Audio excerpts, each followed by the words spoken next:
Que a graça e a paz de nosso Senhor Jesus Cristo seja com todos nós. Amém.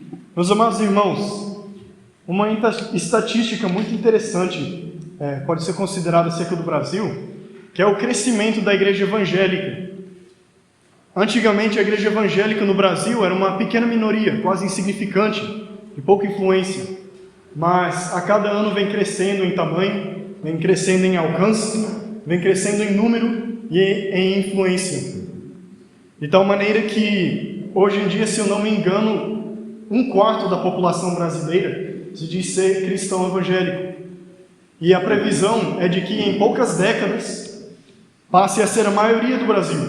E a maior parte da população brasileira venha a ser considerada cristão evangélico.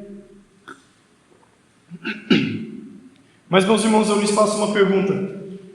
Será que esse crescimento tem se manifestado no nosso país de tal maneira que haja uma mudança positiva no nosso país? Será que o Brasil ele tem crescido em piedade e tem buscado seguir a vontade de Deus e aplicado as ordenanças e os decretos de Deus?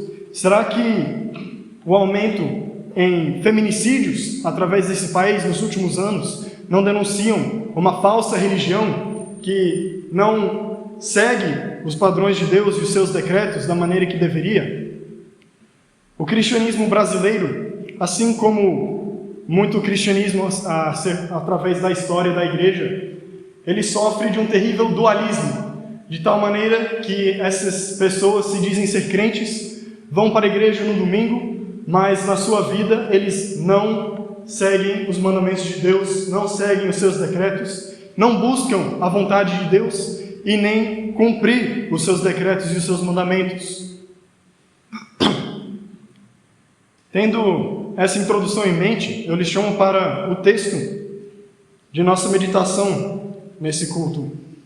Texto de 2 Timóteo, no capítulo 2, dos versículos 8 a 10. 2 Timóteo 2, 8 a 10.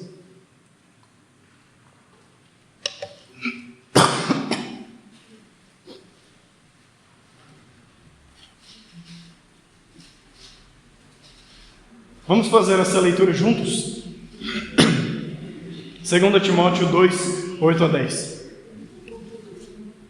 Lembra-te de Jesus Cristo, ressuscitado de entre os mortos, descendente de Davi, segundo o meu evangelho, pelo qual estou sofrendo até algemas como malfeitor. Contudo, a palavra de Deus não está algemada. Por esta razão, tudo suporto por causa dos eleitos, para que também eles obtenham a salvação que está em Cristo Jesus, com eterna glória. Vamos orar mais uma vez. Ó Senhor, nosso Deus, Teu povo aqui está congregado, prestando-te culto, ó Pai. Receba este culto, Senhor, receba a nossa adoração, pela mediação de Jesus Cristo. E pedimos, ó Deus, que a palavra pregada agora edifique o Teu povo, que venhamos a conhecer melhor a Ti, a Tua vontade, as maravilhas do Evangelho de Jesus Cristo, Sua pessoa, Sua obra. Ó Senhor, fala através de mim pelo Teu Santo Espírito, que as palavras proferidas agora não sejam minhas, mas sejam as Tuas, Senhor. Que tudo seja feito para a Tua glória e que as verdades do Evangelho transformem o Teu povo, ó Pai, para que vivamos em santidade. Oramos em nome de Jesus. Amém. Meus irmãos, essa carta, a segunda carta do apóstolo Paulo a Timóteo, o jovem pastor, ela foi escrita com três propósitos principais. O primeiro seria o mais imediato, que é o de chamar Timóteo a visitar ali na prisão em Roma. Nós vemos isso em certas partes. Ele chama Timóteo para trazer livros, trazer a capa, e ele diz que todos os seus companheiros lhe haviam abandonado, todos, exceto Lucas. Somente Lucas permaneceu com ele. Ele estava sozinho naquela prisão. Foi desamparado por todos os seus seguidores e ele chama Timóteo para ir visitá-lo. O segundo propósito pelo qual a carta foi escrita, foi para encorajar Timóteo no seu ministério. Nós vemos exortações, encorajamentos constantes acerca do desempenho do ministério de Timóteo. Cumpre cabalmente com o seu ministério. Deus não nos deu espírito de covardia. Não te envergonhes do Evangelho. Esses são recorrentes através dessa carta. E o terceiro propósito é chamar Timóteo a viver em santidade. Tendo isso em mente, consideremos o nosso texto, dos versículos 8 a 10, o qual lemos agora. Lembra-te de Jesus Cristo, ressuscitado de entre os mortos, descendente de Davi, segundo o meu Evangelho. As principais exortações que Paulo faz para Timóteo, os principais encorajamentos, são através de simplesmente lembrar das velhas e antigas verdades do Evangelho. Ao lembrar Timóteo do Evangelho com o qual ele recebeu, ele está encorajando Timóteo para lembrar dessas verdades e assim prosseguir no seu ministério, pois a única coisa que ele precisa reconhecer e conhecer são essas mesmas verdades, as verdades das quais não mudam, elas são iguais, permanecem para sempre. E dos versículos 8 a 10, ele encoraja, exortando Timóteo a lembrar-se do Evangelho e apresentando o seu próprio exemplo como apóstolo e como ministro. Ele diz: pelo qual estou sofrendo por este Evangelho, estou sofrendo até algemas como malfeitor. Contudo, a palavra de Deus não está algemada. Em que consiste esse sofrimento de Paulo? Como nós vimos, ele foi abandonado por todos os seus companheiros. E mais, se formos ler o livro de Atos, veremos constantemente que Paulo estava sofrendo, e sofrendo mesmo, sofrendo dura perseguição por causa da pregação do Evangelho. Na segunda carta aos Coríntios, ele traz uma pequena lista, resumindo vários de seus sofrimentos. No capítulo 11 está escrito assim: 5 vezes recebi dos judeus uma quarentena de açoites, menos um. Fui 3 vezes fustigado com varas, uma vez apedrejado, em naufrágio 3 vezes, uma noite e um dia passei na voragem do mar, em jornadas muitas vezes, em perigos de rios, em perigos de salteadores, em perigos entre patrícios, em perigos entre gentios, em perigos na cidade, em perigos no deserto, em perigos no mar, em perigos entre falsos irmãos, em trabalhos e fadigas, em vigílias muitas vezes, em fome e sede, em jejuns muitas vezes, em frio e nudez. E depois de todas essas sofrimentos e tribulações pelo qual o apóstolo passou, ele foi levado como prisioneiro injustamente para Roma, e na prisão ele foi abandonado por todos os seus companheiros. Podemos entender uma parte desse sofrimento do qual ele se refere no versículo 9. Ele está sofrendo como malfeitor pela pregação do Evangelho, e ele chama isso para encorajar Timóteo. Que coisa interessante, não é? Por que esse Evangelho ele impulsiona Paulo a fazer isso? Talvez seja esse o cerne de seu encorajamento através de seu próprio exemplo. Ele está mostrando que ele está sofrendo por esse Evangelho, sofrimento tão duro, tribulação e perseguição pela pregação do Evangelho, é porque este Evangelho é a palavra verdadeira de Deus, é a obra e a vida do Senhor Jesus Cristo, aquilo que ele fez, a verdade que salva e transforma o homem. É a verdade salvadora. E isso consumiu o apóstolo de tal maneira que ele tinha uma convicção tão completa, ele tinha uma convicção tão segura e firme nessas verdades do Evangelho, que ele sofria todas essas coisas sem nunca duvidar, sem nunca deixar de pregar o Evangelho, pois ele sabia que o que ele estava pregando era a verdade por parte de Deus. Por isso que ele permanecia em todo o seu sofrimento, em todas as suas tribulações, em todo o seu abandono que ele sofreu pelos seus companheiros. É por isso que ele permanecia firme no Evangelho. É por isso que ele permanecia firme na pregação da palavra. Tendo isso em mente, consideremos então qual que é o conteúdo desse Evangelho, pelo qual Paulo ele tinha uma convicção tão plena, tão forte e tão firme. Por que ele ia a tantos custos para pregar essa verdade? Qual que é o conteúdo dessa mensagem que o levava a fazer tal coisa? Nós conhecemos o Evangelho do Senhor Jesus Cristo, eu creio, todos nós já temos ouvido falar, mas a atitude da igreja quanto ao Evangelho, muitas vezes é completamente errada. Nós temos a tentação e vemos isso nas igrejas, também nas igrejas presbiterianas, muito frequentemente, uma igreja que se orgulha de uma profundeza teológica, de doutrinas firmes e sólidas, mas nós muitas vezes tomamos o Evangelho como sendo simplesmente o primeiro passo na caminhada cristã, como se fosse a primeira verdade básica a qual aprendemos. Você sabe o que Jesus fez por ti? Muito bem, você é um cristão agora, vamos agora para verdades mais profundas, teologias mais complexas, como se aquele conhecimento básico e fundamental do Evangelho fosse suficiente. Mas não, meus irmãos, consideremos, por ilustração, o que nós faremos na eternidade e na glória.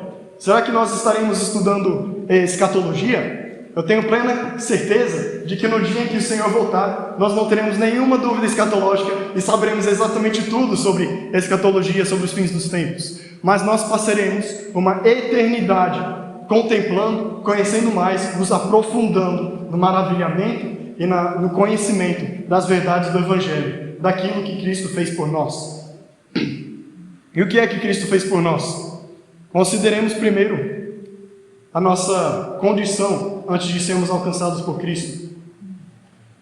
Primeiro o pecado pelo qual o pecado entrou no mundo, corrompeu o mundo, foi o pecado de Adão. E nós estávamos representados em Adão. De tal maneira que quando ele pecou, todos nós pecamos nele. E o pecado afetou todo o mundo e corrompeu todo o mundo. E quais que são algumas das consequências do pecado? O qual nós também pecamos, tanto no pecado de Adão, também pelas nossas próprias ações. Eu creio que não seja muito difícil cada um de nós pensarmos em pecados que temos cometido. A palavra de Deus afirma que aquele que peca, que vive em pecado, é escravo do pecado. Ou seja, antes de sermos alcançados por Cristo, éramos nós escravos do pecado. Nós servíamos ao nosso Senhor, que era o pecado, o mal, as paixões de nosso coração. Nós vivíamos para isso. E essa é um aspecto da impureza e da deturpação, da odiosidade do pecado. Não somente éramos escravos, mas estávamos mortos do pecado. Pois o pecado, as nossas iniquidades, como diz Isaías 59:2, fizeram separação entre nós e Deus, o Senhor de toda a vida. E o salário do pecado é a morte. E antes que nós recebêssemos vida por parte de Deus, nós estávamos não somente escravos do pecado, mas estávamos mortos nos nossos pecados, sem vida. E também, e mais terrível, poderíamos dizer, de todos os efeitos do pecado, é que a nossa condição, antes de sermos alcançados por Cristo, era uma condição de inimizade com Deus.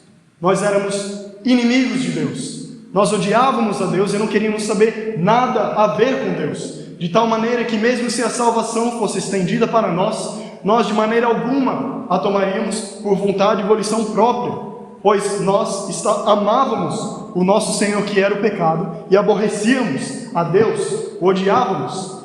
Isaías, no primeiro capítulo, ele traz uma ilustração humilhante acerca da inimizade e rebelião do povo de Deus em seus pecados. Ele diz assim, que o boi, um animal, ele conhece o seu dono, e o jumento também, um burro, ele conhece o seu dono. Mas o povo de Israel não conhece o seu próprio pai e se rebelou contra o seu pai.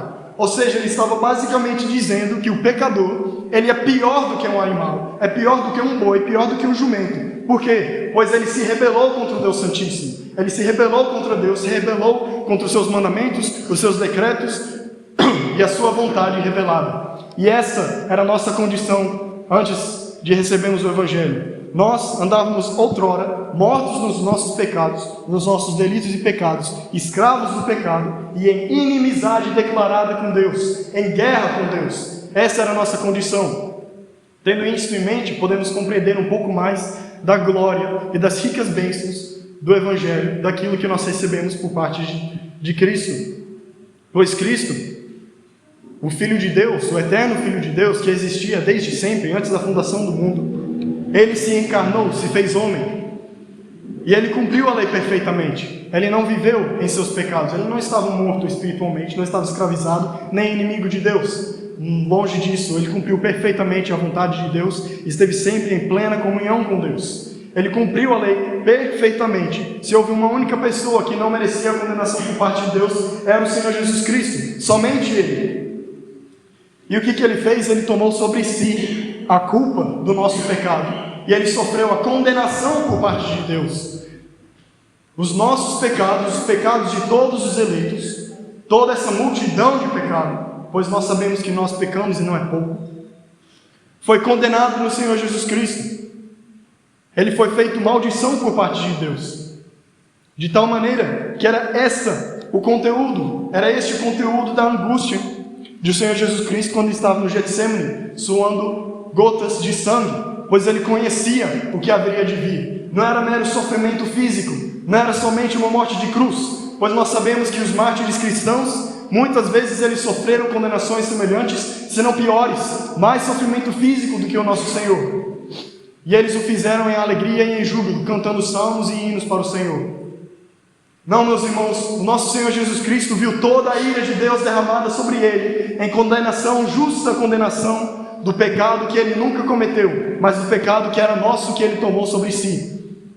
Era por isso que Ele estava tão angustiado, pois Ele conhecia a santidade de Deus, Ele conhecia a justiça de Deus, e Ele conhecia a justa condenação do pecado, a ira que havia de derramar sobre Ele naquela cruz.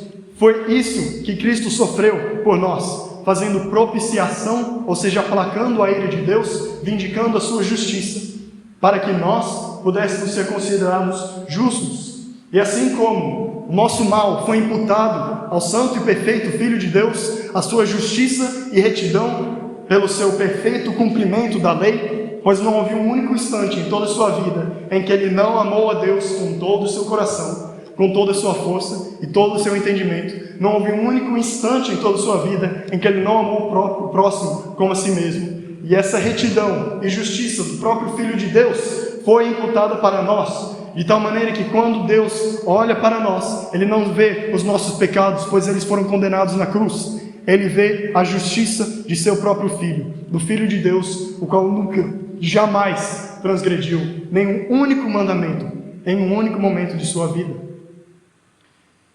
Éramos escravos do nosso pecado, mas nós fomos redimidos por Cristo. E redimir, redenção, é a compra, é a aquisição de uma propriedade. Nós muitas vezes falamos muito sobre redenção, mas devemos lembrar o que exatamente significa essa palavra.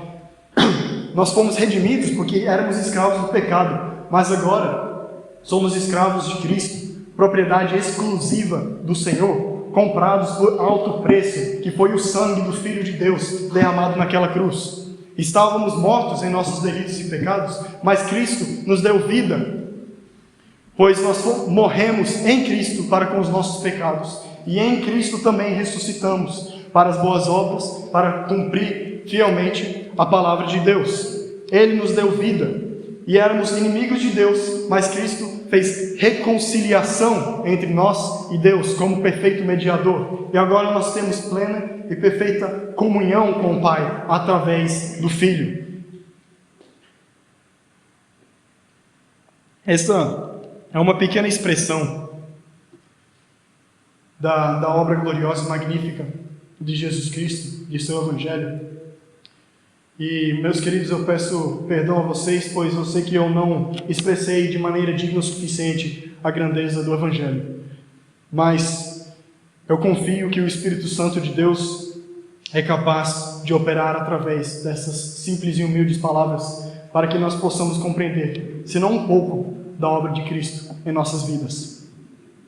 E são essas verdades, meus irmãos, essas verdades transformadoras, que Paulo lembra a Timóteo. Lembra-te de Jesus Cristo, ressuscitado de entre os mortos, descendente de Davi, segundo o meu Evangelho, pelo qual estou sofrendo até algemas como um malfeitor. Contudo, a palavra de Deus não está algemada. É por plena confiança, é por plena convicção dessas verdades que Paulo vivia a sua vida, que Paulo cumpria com o seu ministério, que Paulo suportava todo o sofrimento pelo qual passava. É porque ele conhecia a verdade do Evangelho, e ele sabia que o Evangelho não é mera religião, o cristianismo não é mera religião que Jesus Cristo não é somente uma fábula, mas Ele é uma pessoa verdadeira, que existe desde a eternidade, que se encarnou, se fez homem 2000 anos atrás, e que agora mesmo está sentado à direita de Deus Pai Todo-Poderoso, intercedendo constantemente por nós, de onde Ele há de vir para julgar os vivos e os mortos,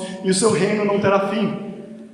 Nós devemos ter plena consciência de que isso não é mera religião, mas é a verdade e é a realidade pura e verdadeira. É uma realidade e verdade na qual nós confiamos, e são estas verdades as quais devem nos transformar. E lembro que um dos propósitos da carta a Timóteo, a segunda carta, era uma exortação para viver em santidade, em pureza. Podemos ver no capítulo 3, por exemplo: sabe, porém, isto, nos últimos dias sobrevirão tempos difíceis, pois os homens serão egoístas, avarentos, jactanciosos, arrogantes, blasfemadores, desobedientes aos pais, ingratos, irreverentes, desafeiçoados, implacáveis, caluniadores, sem domínio de si, cruéis, inimigos do bem, traidores, atrevidos, enfatuados, mais amigos dos prazeres que amigos de Deus, tendo forma de piedade, negando-lhe, entretanto, o poder. Foge também destes, foge deles. Meus irmãos, essa lista de pecados não se assemelha muito à situação contextual que nós vivemos agora no nosso país? Mesmo com o crescimento da igreja evangélica, será que o povo brasileiro está sendo transformado com a verdade do Evangelho, vivendo a santidade para a qual nós fomos chamados para viver de modo digno do Senhor? Ou será que essas terríveis palavras podem ser justamente aplicadas ao nosso povo, mesmo dentro da igreja? Isso é algo que deveria fazer-nos tremer, clamar a Deus por misericórdia, pois se nós fomos unidos a Cristo e temos comunhão com Deus, nós conhecemos a sua vontade. Se nós conhecemos a sua vontade, devemos agir de maneira coerente com a sua vontade, conforme a sua vontade revelada, e Ele a revelou nas Escrituras. Meus irmãos, a transformação que o Evangelho deve fazer em nós deve ser total em todas as faculdades do nosso ser. Deve ser no nosso pensamento, deve ser nas nossas afeições, deve ser na nossa volição, na nossa vontade. Nosso pensamento ele deve ser santo e puro. Filipenses 4:8, um texto famoso, nos chama a pensar em tudo aquilo que é bom, tudo aquilo que é agradável, uma série de palavras que descrevem o conteúdo do nosso pensamento. Nosso pensamento deve ser santo, as nossas afeições, as emoções, elas também devem ser santas. Em que consiste a afeição santa? Podemos considerar um ponto que possivelmente seja o principal. As nossas afeições devem ser aquelas de Deus. As nossas emoções devem ser as emoções de Deus. Nós devemos amar tudo aquilo que Deus ama e odiar tudo aquilo que Deus odeia. Eu chamo vocês a olharem dentro de si mesmo e na sua vida, na sua prática. Será que vocês realmente amam aquilo que Deus ama? Será que vocês realmente amam o Evangelho, a verdade revelada nas Escrituras? Correm atrás dela para alimentar-se delas todos os dias? Será que vocês odeiam o pecado assim como Deus o odeia? Será que a vista do mal é algo tão nojento, horroroso e abominável para vocês como é para o Senhor? Gostaria de abrir rapidamente o Salmo 11. Muito rapidamente, se não puderem abrir, não há problema, eu farei a leitura dos últimos versículos. Versículos 5 ao 7. O Senhor põe à prova ao justo e ao ímpio, mas ao que ama a violência, a sua alma o abomina. E abominar significa odiar. Creio que na tradução da Nova Almeida está a palavra ódio. A sua alma o abomina, aquele que faz a violência. Versículo 6. Fará chover sobre os perversos brasas de fogo e enxofre, e vento abrasador será parte do seu cálice. Porque o Senhor é justo, Ele ama a justiça, os retos lhe contemplarão a face. Será que a busca da justiça, meus amados irmãos, é algo enfadonho e desinteressante? Ou nós temos verdadeiro amor pela justiça, verdadeiro amor pela verdade revelada de Deus nas Escrituras? Será que nós abominamos o mal, assim como Deus abomina? A nossa cultura é muito propensa a dizer que Deus é amor. Nós temos uma igreja aqui no Brasil que se chama Deus é amor. Será que vocês já viram uma que chama Deus odeia? Pois Deus é amor, de fato, mas Ele odeia o mal, Ele odeia a perversidade. E nós também devemos odiar o mal e devemos fugir de toda a aparência do mal.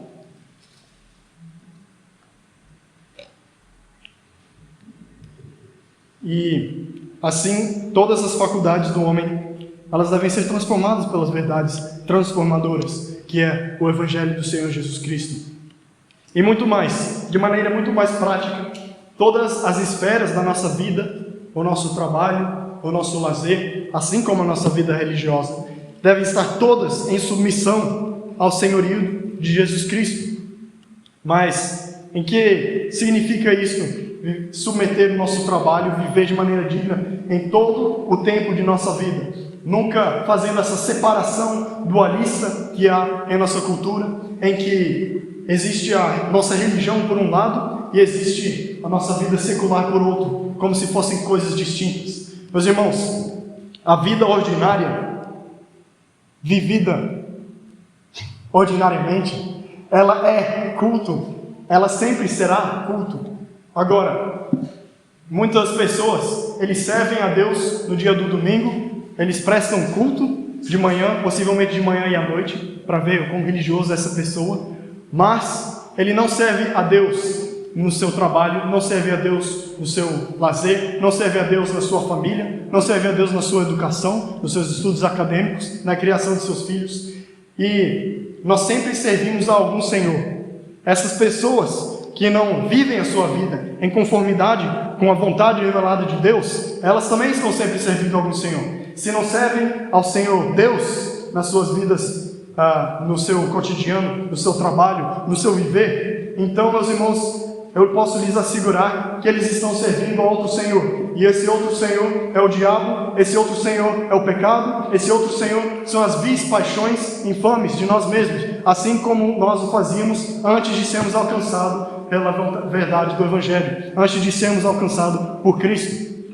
Eu espero que vocês possam pensar de maneira muito prática em todas as áreas de sua vida e como cada uma delas, tudo, absolutamente tudo, deve ser levado em sujeição à vontade de Deus. Não podemos, em nosso lazer, correr atrás de coisas que Deus odeia. Isso é uma incongruência completa.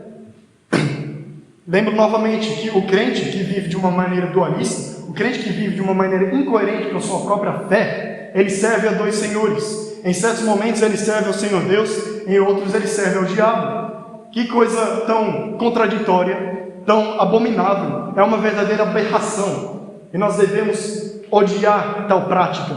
Nós devemos esforçarmos o máximo para que não sejamos assim para com nós mesmos, mas que façamos tudo conforme a vontade revelada de Deus.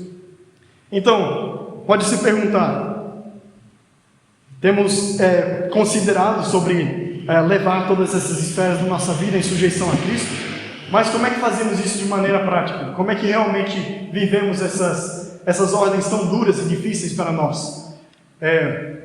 Eu trarei para vocês o melhor conselho que eu consigo pensar e que eu posso dar, e eu imagino que ao dizê-lo, vocês estarão profundamente decepcionados pela simplicidade, pelo quão ordinário ele é, mas é a leitura bíblica e a oração. Como nós cantamos para nossos filhos, na verdade, leia a Bíblia e faça oração se quiser crescer. Aquele que não ora e a Bíblia não lê, diminuirá. É uma verdade tão simples, mas que muitas vezes nós não conhecemos como realmente aplicá-las em nossas vidas. Quando nós consideramos o mandato bíblico de meditar sempre nas Escrituras e de orar sem cessar, não podemos ter uma ideia católico-romana ou pagã de que isso está nos chamando para uma vida onde nós não vivemos as nossas vidas ordinárias. Como se fosse mais virtuoso, mais espiritual, nós deixamos as nossas responsabilidades e fôssemos atrás de uma vida de pura contemplação. Como se nós passássemos todo o nosso tempo, o dia inteiro, desde a manhã até a noite, fazendo nada além de lendo a Bíblia e orando a Deus em ritos religiosos, não é isso que a Bíblia nos chama para fazer. Primeiro, eu gostaria de, talvez, consertar uma concepção que ela veio, uma falsa concepção que veio se desenvolvendo no meio cristão ultimamente. A Bíblia nos chama, mais do que a ler a Bíblia, a meditar na Bíblia. Se considerarmos o Salmo 1, bem-aventurado é aquele que medita na sua lei dia e noite. Se considerarmos Provérbios 6, permite-me fazer uma leitura, Provérbios 7, todas essas exortações bíblicas, ao manter a palavra de Deus sempre na nossa mente, sempre no nosso coração, é sobre meditação, e logo explicarei um pouco mais sobre isso. Os Provérbios 7, os primeiros versículos: Filho meu, guarda as minhas palavras e conserva dentro de ti os meus mandamentos. Guarda os meus mandamentos e vive, e a minha lei como a menina dos teus olhos. Ata-os aos dedos e escreve-os na tábua do teu coração. Então, novamente, uma exortação bíblica a estar sempre com a palavra de Deus, as escrituras, os mandamentos, em nosso coração, em nossa mente. Se fôssemos pensar antes da invenção da imprensa, a Bíblia ela estava na mão de quem? Os cristãos ordinários, ou mesmo na antiga aliança, os judeus, eles não tinham capacidade de ter uma Bíblia completa consigo. Eles se alimentavam da palavra quando ela era pregada, os cristãos no domingo, quando ela era pregada no domingo, e a exortação de cumprir, de meditar constantemente na palavra de Deus, era feita de tal modo que eles se lembrariam da palavra pregada no domingo e pensariam naquela palavra todo o dia, todos os dias da semana, se aprofundando naquelas verdades as quais foram expostas, constantemente, incessantemente, ruminando, assim como um boi rumina o seu alimento, mastiga várias vezes, volta o alimento e volta, assim nós também devemos ruminar as Escrituras. Eu digo isso não desprezando de maneira alguma a leitura bíblica em si, mas porque muitas vezes nós podemos pensar que simplesmente lendo a Bíblia é o cumprimento dessa exortação por parte de Deus, é o cumprimento do que Deus está ordenando que nós façamos. A leitura bíblica é essencial, porque se não lêssemos, se não conhecemos o conteúdo das Escrituras, não podemos meditar sobre eles, é claro. Mas o nosso relacionamento com a palavra de Deus deve ser muito maior. E, de maneira mais prática, ao que eu estava dizendo antes, de não viver uma vida de pura contemplação, Deus nos chama para viver vidas ordinárias. Para viver ordinárias não no sentido de inconformidade com o mundo, não no sentido de que é igual às outras pessoas, mas ordinário no sentido de que foi a ordem normal estabelecida por Deus. Nós não podemos estar sempre correndo atrás do extraordinário, correndo atrás de experiências religiosas, correndo atrás de avivamentos. Eles são entregues por Deus. Nós devemos cumprir com as coisas mais comuns, mais ordinárias na nossa vida. E em todo o desempenho da vocação a qual Deus nos chamou, porque vocação não é somente para os pastores, não é somente para os presbíteros e os missionários. Vocação é todo o trabalho pelo qual Deus chamou todo o seu povo. Todas as pessoas foram chamadas, foram vocacionadas para cumprir algum papel, para cumprir algum ofício, para cumprir com algum trabalho. E durante o desempenho das coisas mais ordinárias de nossa vida, nós devemos fazer isso meditando nas Escrituras. Nós que temos Bíblia em casa e podemos lê-la, podemos ler pela manhã e através do dia estar constantemente meditando sobre o que lemos, tentando aprofundar o nosso conhecimento sobre aquela verdade revelada, buscar entender como é que o que aquilo revela sobre Deus, o que revela sobre a obra de redenção do Senhor Jesus Cristo, o que revela sobre a vontade de Deus para com as nossas vidas. Devemos fazer isto ao desempenhar as nossas funções ordinárias, não separando todo o nosso tempo para uma pura contemplação. E o mesmo se aplica à oração, meus irmãos. Paulo, escrevendo aos Tessalonicenses, diz aquele famoso versículo: orai sem cessar, não é verdade? Paulo ali estava dizendo que nós deveríamos entrar nos nossos quartos, fechar a porta, ajoelhar-nos e passar toda a nossa vida orando sem cessar, nunca deixando de orar, estar sempre ali ajoelhado. A oração mais dedicada e intencional é com certeza em absoluto proveitosa e boa, nós podemos ver a prática do próprio Senhor Jesus Cristo. Ele orava, ele se separava e ia para lugares tranquilos para orar com o Senhor. Mas orar sem cessar significa que no nosso dia a dia, no tempo mais comum e ordinário, nós devemos desfrutar da rica bênção que é a mediação do Senhor Jesus Cristo. A mediação que nos leva ao Pai, a comunhão que nós temos com o Pai. Desfrutar desse meio de graça que é a oração. E estar sempre orando ao fazer os nossos afazeres mais comuns. Então, este é o conselho mais prático que eu tenho para lhes dar. Eu sei que não é nada algo extraordinário, e é justamente esse propósito. Pois Deus, na sua providência, Ele estabeleceu meios ordinários para que a sua vontade seja cumprida. Lembremos das palavras do Senhor Jesus na oração sacerdotal. Deus não nos tirou deste mundo. Nós estamos neste mundo, mas não somos dele. Mas nós estamos neste mundo. Devemos viver as nossas vidas ordinárias e desfrutar da meditação da palavra de Deus, pois assim nós conhecemos a sua vontade, e desfrutar da oração que nós podemos fazer graças à mediação do Senhor Jesus Cristo. E não somente a mediação do Filho, mas também do Espírito Santo, pois nós não sabemos orar como devemos, e Paulo diz em Romanos que o Espírito intercede por nós. Assim como o Filho está sentado agora mesmo ao lado de Deus Pai Todo-Poderoso, intercedendo por nós, o Espírito Santo também intercede por nós, transformando as nossas orações, que são ruins, que são más, que são feias, que são imperfeitas, mas Ele a transforma para apresentá-la de maneira digna diante de Deus. E Ele intercede por nós com gemidos inexprimíveis, de tal maneira que todas as nossas orações, elas podem ser levadas diante de Deus.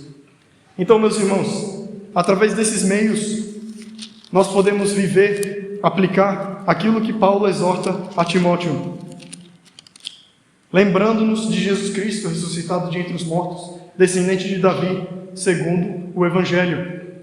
Pois o Espírito Santo que habita em nós sela e penhoreia nos penhoreia e nos sela, selando a salvação que há em nós, aplicando as ricas bênçãos conquistadas por Cristo.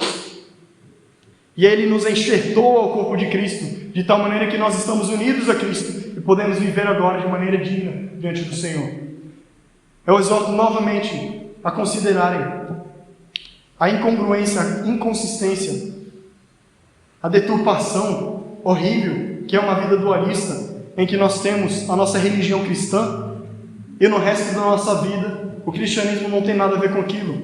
Tudo, absolutamente tudo em nossa vida deve ser levado em sujeição ao senhorio de Jesus Cristo. Oremos novamente, meus irmãos. Senhor Deus, nosso Pai, Tua palavra foi exposta agora, ó Pai, e o Teu Evangelho pregado por lábios muito imperfeitos, que não expressam de maneira digna as grandes, gloriosas verdades da Tua palavra, Senhor. Mas o Teu Santo Espírito, Ele opera essas verdades em nós. Pedimos, ó Deus, que Tu nos transformes, nos santifiques, pelo Teu Santo Espírito, Senhor, para que passemos a amar tudo aquilo que Tu amas e odiar tudo aquilo que Tu odeias, para viver em santidade, para abominar e abandonar todo o pecado em nossas vidas, para que o Teu Santo Espírito, Senhor, opere em nós de tal maneira que a nossa consciência pese sobremaneira sobre nós, para que nós sempre, todos os dias, mortifiquemos os nossos pecados e o abandonemos, ó Pai, não por força própria, mas pela força que provém de Ti, pela força que está em Cristo, ao quem estamos unidos. Pois Cristo derrotou a morte e o pecado, e a sua vitória é nossa, pois estamos unidos a Ele, Senhor. Abençoe a Tua igreja, abençoe o Teu povo, que todos aqueles que professam o Teu nome foram marcados pela água do batismo, que selam a entrada à Tua aliança. Ó Senhor, sabemos que se eles viverem de maneira indigna, se eles não compreenderam verdadeiramente o Evangelho, muito mais lhes será cobrado deles, pois eles estão na Tua igreja e conhecem a Tua palavra. Mas, ó Deus, abençoa a Tua igreja e tenha misericórdia delas. Transforma para que em nosso proceder, no nosso caminhar, nós refletamos a Cristo. E pedimos igualmente pelo nosso país como um todo, para que todo o Brasil seja levado, Senhor, em sujeição a Ti, e cumpra a Tua vontade, não a nossa própria. Oramos em nome de Jesus. Amém.